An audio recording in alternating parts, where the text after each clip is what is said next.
रहीम अस्सलाम वालेकुम।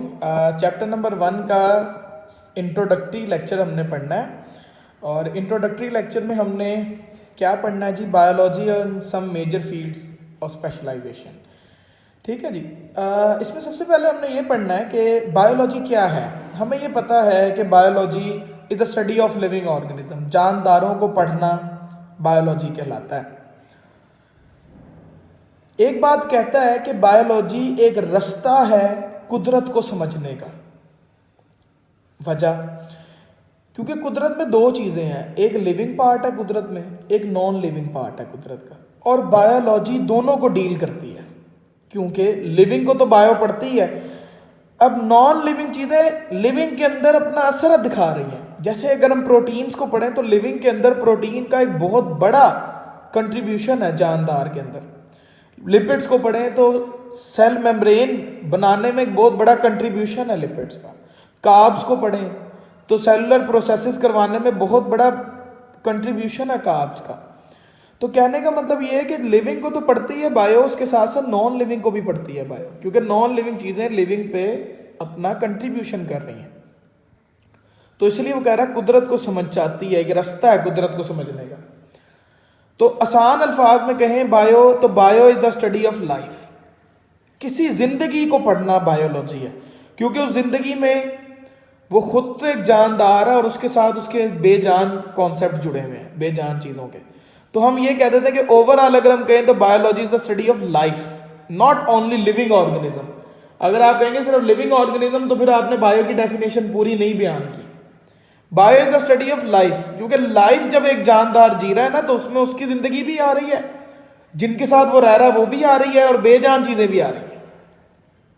अच्छा, लाइफ की क्या डेफिनेशन है? बायो इसके बारे में जवाब देती है कि ये डेफिनेशन ज्यादा बेहतर फिलोसफर्स और थियोलॉजियंस बता सकते हैं। थियोलॉजियंस वो होते हैं जो कुदरती चीजों को मजहब के लिहाज से पढ़ते हैं। ठीक है। बायो जिंदगी की डेफिनेशन ऐसे करती है कि वो करेक्टर्स जो एक जानदार को बेजान से अलग कर दें, वो करेक्टर्स होना जिंदगी है। जैसे कि जानदार एक या एक से ज़्यादा सेल से बनता है, बेजान में सेल होते ही नहीं है। ठीक है, एटम्स होते हैं। अच्छा, मतलब सेल की शक्ल भी नहीं होते, वैसे तो सेल भी एटम से ही बना है, लेकिन सेल का कॉन्सेप्ट नहीं है बेजान में।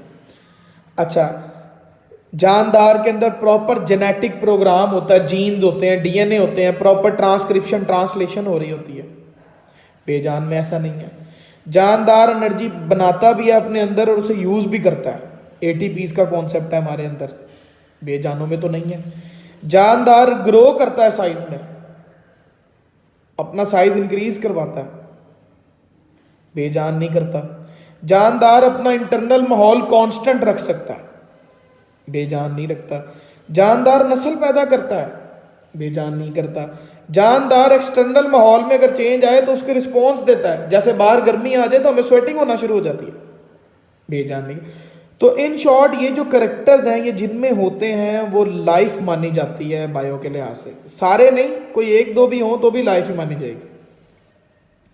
इसके बाद हमने देखना है कुछ फील्ड्स हैं बायोलॉजी की, जैसे molecular biology. Molecular biology bio की ब्रांच है जिसमें जानदारों के अंदर मौजूद मॉलिक्यूल्स को स्टडी करते हैं, जैसे protein, lipids, carbohydrates, water, oxygen वगैरह। इन्वायरमेंटल बायोलॉजी में हम क्या करते हैं कि हम माहौल का जानदारों पे और जानदारों का माहौल पे जो भी असर आ रहा है इसको स्टडी करते हैं टोटल। जैसे हम पोल्यूशन पैदा कर रहे हैं हवा में, बदले में हवा में बीमारियां दे रही है, इन्वायरमेंटल बायोलॉजी। माइक्रोबायोलॉजी, माइक्रोबायोलॉजी नाम से पता चल रही है बायो की ब्रांच है जिसमें माइक्रो ऑर्गेनिज्म को स्टडी किया जा सकता है, जैसे बैक्टीरिया वगैरह को मैं स्टडी करूं, माइक्रोबायोलॉजी। फ्रेश वाटर बायोलॉजी वो बायोलॉजी की ब्रांच है जिसमें साफ पानी में रहने वाले जानदारों को पढ़ा जाता है। साफ पानी में फिशेस भी रह रही हैं कुछ, इसके अलावा साफ पानी में अमीबा, पैरामीशियम जैसे जानदार भी रह रहे हैं। Marine biology, marine biology bio की वो ब्रांच है जो समुद्र में रहने वाले जानदारों को स्टडी कर रही। पैरासाइटोलॉजी, पैरासाइटोलॉजी बायो की वो ब्रांच है जो पैरासाइट्स को स्टडी कर रही है। पैरासाइट्स ऐसे कीड़े जो हमारी फसलों को नुकसान, हमें नुकसान दे सकते हैं। ठीक है, और पैरासाइटोलॉजी में हम ये भी पढ़ते हैं कि एक जानदार अपना तो फायदा ले जाता है, बदले में हमें नुकसान दे जाता है। ये भी स्टडी पैरासाइटोलॉजी ही है बेसिकली। ह्यूमन बायोलॉजी, इंसानों को पढ़ना, ये बायो की वो ब्रांच है। Social biology, socio biology bio की ब्रांच है जिसमें किसी जानदार की सोशल बिहेवियर और कम्युनल लाइफ को स्टडी किया जाता है। अब हर इंसान की, हर जानदार की कम्युनल लाइफ जो उसके करीबी और जो सोशल लाइफ है जिसमें वो ओवरऑल अपनी ज़िंदगी जी रहा है, वो दोनों डिफरेंट बिहेवियर्स हैं। ठीक है, तो जैसे लाइन की बात करें, शेर अपने बच्चों को तो खाता है, नहीं खाता सॉरी, उनकी हिफाजत करता है, लेकिन दूसरे के बच्चों को खा जाता है।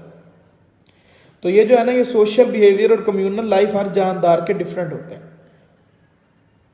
ठीक है, तो ये सोशो बायोलॉजी हम स्टडी करते हैं बायो की ब्रांच में। बायोटेक्नोलॉजी, बैक्टीरिया की मदद से इंसानों के लिए फ़ायदेमंद चीज़ें करवाना, जैसे इंसुलिन पैदा करवाना जेनेटिक इंजीनियरिंग के ज़रिए, जैसे योगर्ट वगैरह में फर्मेंटेशन में बैक्टीरिया को यूज़ करना, दिस इज़ बायो टेक्नोलॉजी। तो ये था जी हमारे पास इंट्रोडक्शन ऑफ बायोलॉजी और उसकी कुछ मेजर फील्ड्स। उम्मीद है समझ आई होगी, दुआ में याद रखें। थैंक यू वेरी मच, अल्लाह हाफ़िज़।